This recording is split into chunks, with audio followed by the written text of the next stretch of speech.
Hello বন্ধুরা, কেমন আছো তোমরা সবাই? আশা করছি তোমরা সবাই অনেক ভালো আছো। কুটুয়ান দিদি ব্লগিং চ্যানেলে তোমাদের সকলকে জানাই স্বাগত। আজ আমি তোমাদের জন্য নিয়ে এসেছি একটা নতুন ভিডিও। আজ আমি তোমাদেরকে বানিয়ে দেখাবো কীভাবে তোমরা বাড়িতেই খুবই কম সময়ের মধ্যে একদম কম উপকরণ দিয়ে তৈরি করে নিতে পারবে ভাপা পিঠে। তো চলো তৈরি করে নিই। এখানে দেখো আমি নিয়ে নিয়েছি সেদ্ধ চাল, আর এই সেদ্ধ চালটাকে কিন্তু আমি প্রথমে খুব ভালো করে শিলনোড়াতে বেটে নিয়েছি। এরপর আমি যেটা করব, আমি কিন্তু এটাতে মিক্সিতে আরও খুব ভালো করে এটাকে কিন্তু আমি গুঁড়ো করে নেবো। তো এখন দেখো আমি এটা মিক্সার গ্রাইন্ডারে নিয়ে নিচ্ছি খুব ভালো করে গুঁড়ো করার জন্য। খুব ভালো করে গুঁড়ো হয়ে গেছে। এখন আমি এতে মিশিয়ে নেবো প্রায় 1 চামচের মতো নুন। এরপর এটাকে আমি কিন্তু খুব ভালো করে মেখে নেবো। যখন দেখবে যে চালটা এরকম শক্ত হয়ে গেছে, মুঠো করলেই শক্ত হয়ে আসছে এবং গুঁড়ো করলে একদম ঝরঝরে করে গুঁড়ো হয়ে যাচ্ছে, তখন ভাববে যে চালটা একদম পারফেক্ট হয়ে গেছে। আমি কিন্তু এতে কোনো রকম জল দিইনি, যেহেতু আগে থেকে জল দেওয়া ছিল। তোমরা যদি বাজার থেকে কেনা চালের গুঁড়ো দাও তাহলে কিন্তু অবশ্যই সামান্য জল দিয়ে দেবে। এরপর আমি যেটা করব, এই যে চালটা আমরা করলাম সেই গুঁড়ো চালটা কিন্তু খুব ভালো করে এই চালনি দিয়ে খুব সুন্দর করে কিন্তু চেলে নেবো। পিঠেটা করার জন্য আমি নিয়ে নিয়েছি নারকেল এবং নিয়ে নিয়েছি গুড়। তো নারকেল এবং গুড় এই দুটোকে কিন্তু আমি খুব ভালোভাবে মিশিয়ে নেব।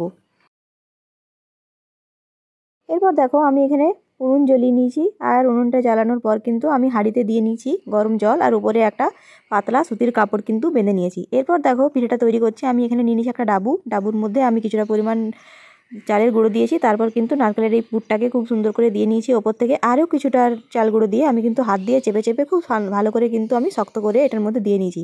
এরপর যেটা করব, ডাবুটাকে কিন্তু এই কাপড়ের উপর দিয়ে তুলে নেবো। আস্তে করে তুলে নিলেই কিন্তু পিঠেটা নিচে হয়ে যাবে। এইভাবে কিন্তু প্রত্যেকটা পিঠে আমি তৈরি করে নিয়েছি। এখানে টোটাল আমি 4টে পিঠে দিয়েছি, আর ওপর থেকে এরকম একটা মাটির সরা ঢাকা দিয়ে নিয়েছি। তোমরা চাইলে কিন্তু যে কোনো রকমের বাটি এখানে ঢাকা দিতে পারো, কিন্তু মাটির সরা দিলে যেটা হবে, উপরে যেহেতু একটা স্ট্যান্ড আছে, তুলতে কিন্তু সুবিধা হবে। তো এইভাবেই কিন্তু আমি এখানে আরও 2টো পিঠে দিয়ে নেবো। এখানে টোটাল আমি 4টে পিঠে দেবো। তোমরা কিন্তু এভাবেই যদি ডাবু সাহায্য করো তাহলে কিন্তু তোমরা একসাথে 4টে করে পিঠে দিতে পারবে। আর যদি তোমরা ডাবু সাহায্য না করো তাহলে কিন্তু তোমরা বাটির সাহায্যও করতে পারো। একটা একটা করে কিন্তু একবারে পিঠেগুলো তৈরি হবে। এরপর আমি কিন্তু এই ঢাকাটা খুব ভালোভাবে এখানে দিয়ে নেবো, আর অপেক্ষা করব মাত্র 2 মিনিটের জন্য। তো 2 মিনিট পর খুলছি। 2 মিনিট পর কিন্তু পিঠেগুলো খুব সুন্দরভাবে তৈরি হয়ে গেছে। আর একটা কাঠি ঢুকিয়ে তোমরা কিন্তু মাঝখান দিয়ে দেখে নিতে পারো যে পিঠেটা আদৌ ঠিকঠাকভাবে হয়েছে কিনা। এই দেখো আমি একটা কাঠি ঢুকিয়ে কিন্তু দেখে নিচ্ছি যে পিঠেটা ঠিকঠাকভাবে হয়েছে কিনা। তো 2 মিনিট পর কিন্তু তোমরা অবশ্যই এই পিঠেগুলোকে চামচের সাহায্যে হালকাভাবে থালার মধ্যে তুলে নেবে। তো এখন দেখো আমি কিন্তু প্রত্যেকটা পিঠেকেই খুব সুন্দরভাবে এখানে তৈরি করে নিয়েছি, আর এখন একটা মাটির প্লেটে আমি কিন্তু পিঠেগুলোকে খুব সুন্দরভাবে সাজিয়ে নিচ্ছি।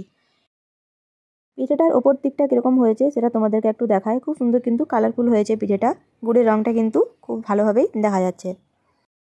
এরপর দেখো পিঠেটাকে সুন্দর দেখানোর জন্য আমি দিয়ে নিচ্ছি একটা করে কিশমিশ, আর দিয়ে নিচ্ছি কিছু গোলাপের পাপড়ি। আমার এই পিঠে রেসিপি তোমাদের কেমন লেগেছে অবশ্যই কিন্তু আমাকে কমেন্ট করে জানিও। ভিডিওটা ভালো লেগে থাকলে কিন্তু চ্যানেলটিকে লাইক, সাবস্ক্রাইব এবং শেয়ার করতে একদম ভুলবে না। সবাই খুব ভালো থেকো, সুস্থ থেকো। তোমরাও অবশ্যই কিন্তু বাড়িতে একবার হলেও চেষ্টা করবে এই পিঠেটা তৈরি করার। একদমই কিন্তু কম সময়ের মধ্যে এই পিঠেটা তৈরি হয়ে যায়। শুধুমাত্র সামান্য তোমাদেরকে ঝামেলা করতে হবে পিঠেটাকে প্রসেসিং করার জন্য। আমার এই ভিডিওটা যদি তোমাদের ভালো লেগে থাকে কমেন্ট করতে কিন্তু একদম ভুলবে না। তোমাদের একটা কমেন্ট কিন্তু আমার জন্য খুবই উপকারী। খুব ভালো থেকো, সুস্থ থেকো। খুব তাড়াতাড়ি দেখা হবে তোমার সাথে একটা পরের ভিডিও নিয়ে। আজকের মতো আমি এখানেই বিদায় নিচ্ছি।